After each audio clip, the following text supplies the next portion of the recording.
Assalamualaikum warahmatullahi wabarakatuh.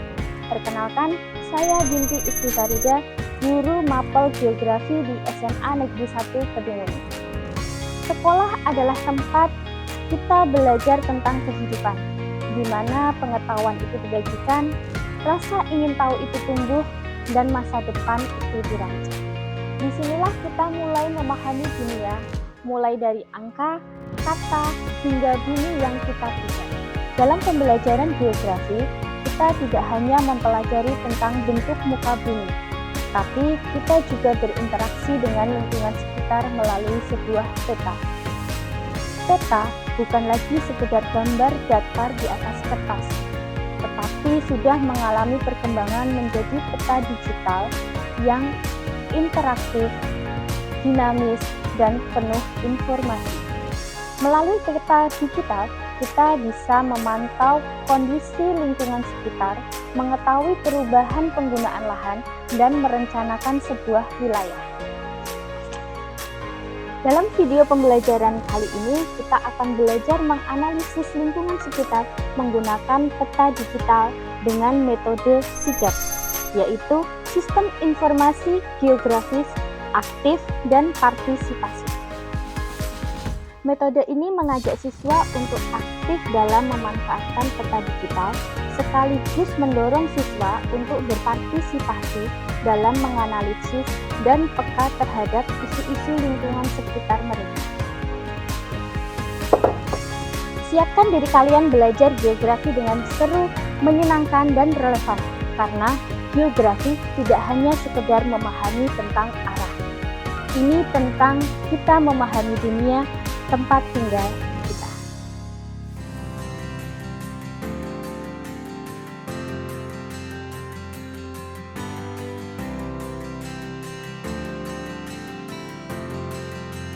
Assalamualaikum warahmatullahi wabarakatuh. Waalaikumsalam warahmatullahi wabarakatuh. Selamat pagi. Oke, sebelum memulai pelajaran, kita berdoa dulu ya. Silahkan ketua kelas untuk memimpin berdoa. Siap, doa dimulai. Fa'alaihi syai'un fil ardi wala fis sama. Dilanjutkan untuk literasi membaca bukunya bebas.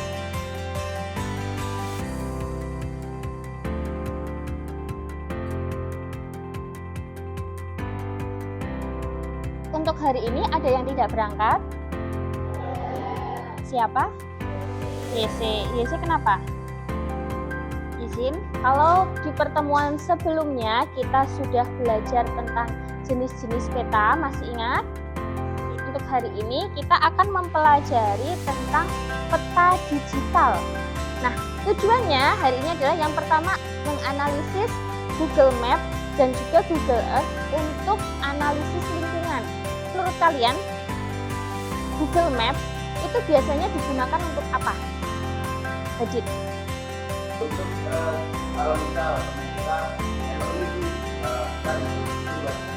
Oke, terima kasih untuk jawabannya. Ibu akan menjelaskan dulu Google Map untuk analisis lingkungan. Nah, berikut adalah tampilan dari Google Earth.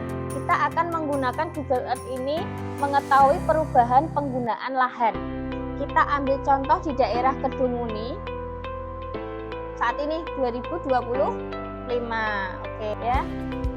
2017 ini masih berupa kebun. Jadi terlihat sekali perubahan penggunaan lahannya yang dulunya adalah berupa lahan kosong yang ditumbuhi oleh tanaman pohon liar, ternyata sudah berubah menjadi rumah. Nah, nanti kita akan belajar menganalisis lingkungan di sekitar kita. Kita akan melihat perubahan penggunaan lahannya bagaimana, kemudian potensi bencana apa sih yang ada di sekitar kita yang perlu kita waspadai, kemudian solusinya seperti apa. Itu menggunakan metode namanya SIGAP, Sistem Informasi Geografis, Aktif, dan Partisipasif. Jadi harapannya kalian bisa aktif dalam menggunakan Google Map atau Google Earth, dan juga kalian bisa berpartisipasi bagaimana menganalisis lingkungan yang ada di sekitar kalian seperti itu ya. Biar tidak pada ngantuk, biar tambah semangat untuk mengerjakannya, kita ice breaking dulu ya. Pagi, siang, sore, siang, malam. Good. Berarti kalian masih konsentrasinya penuh ini. Oke, silahkan sekarang berkelompok menurut kelompoknya yang sudah Ibu bagi. Dibandingkan ini lebih padat mana?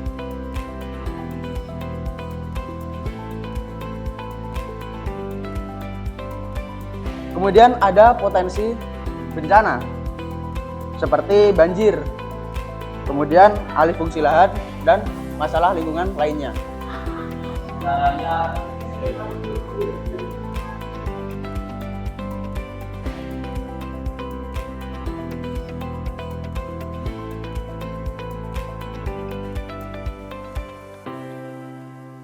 Apakah ada yang mau bertanya? Saya Vanessa, perwakilan dari kelompok 2, izin bertanya. Kan tadi sudah dijelaskan bahwa banjir terjadi akibat alih fungsi lahan dan sampah. Lalu, bagaimana solusi agar tidak terjadi alih fungsi lahan dan pembuangan sampah sembarangan yang bisa mengakibatkan banjir? Terima kasih. Oke, izin menjawab dari pertanyaan Vanessa. Ada beberapa hal yang bisa kita lakukan. Yang pertama, mengembangkan ekonomi lokal melalui UMKM, kuliner, dan juga perdagangan tanpa mengorbankan fungsi lahan produktif. Serta melakukan normalisasi kali weso, perawatan tanggul, serta pembangunan drainase agar banjir dapat diminimalisir. Terima kasih untuk kelompok 1 atas presentasinya. Nah, selanjutnya kita akan menyimpulkan pembelajaran pada hari ini dari awal sampai tadi presentasi. Ada yang bisa menyimpulkan? Oke. Dengan data digital, kita bisa mendukung ruang suatu wilayah yang utamakan. Oke, terima kasih Sela atas simpulannya. Ada yang menambahkan? Bisa berguna untuk kayak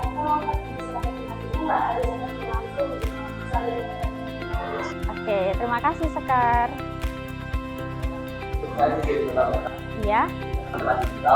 Kita dapat mengetahui perubahan pangan dari beberapa tahun terakhir. Oke, betul. Jadi dengan adanya peta digital kita bisa memanfaatkan ya aplikasi tersebut pada kehidupan sehari-hari ya. Selanjutnya silahkan kalian kerjakan asesmen pada link yang sudah Ibu share.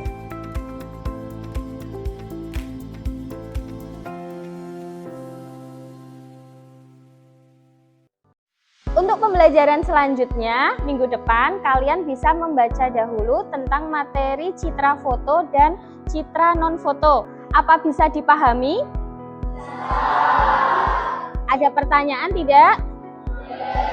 Oke, kalau tidak ada pertanyaan, pembelajaran hari ini Ibu cukupkan sekian. Wassalamualaikum warahmatullahi wabarakatuh.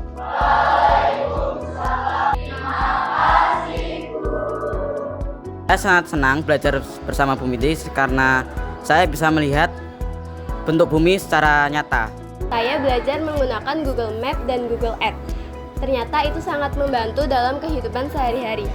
Melalui Google Map dan Google Earth, saya bisa melihat tempat-tempat yang belum pernah saya lihat sebelumnya. Pembelajaran geografi dengan metode SITAT telah mampu menciptakan pembelajaran yang berkesadaran, bermakna, dan juga menyenangkan. Siswa aktif dalam mengoperasikan aplikasi Google Earth dan juga Google Map, serta siswa juga berpartisipasi dalam menganalisis lingkungan sekitar sebagai bentuk dari kecakapan berpikir keruangan dan juga keterampilan digital. Mari kita wujudkan generasi penerus yang tidak hanya cerdas secara intelektual, tetapi juga beriman, berakhlak mulia, berkarakter, dan berintegritas untuk menuju Indonesia Emas 2045. Wassalamualaikum warahmatullahi wabarakatuh.